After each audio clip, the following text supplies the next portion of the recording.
So today I'm going to swap out these old handlebars that have become mucky, really gross and sticky, which leaves all this black stuff all over your hand, for a new pair of the exact same set. Important to note, don't leave it in the sun. I got a bike motorcycle cover and it's really helped keep the condition of the bike good. So I'm slowly pulling off the original handlebar. As you can see, stuff is coming off. It's mucky, but it is off. Now we're going to slide the new handlebars on.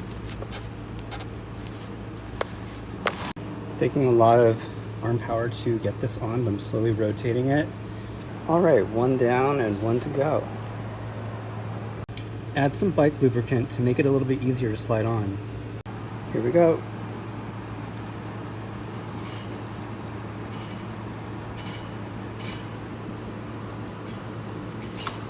So much easier using this than nothing at all, which I did for this side.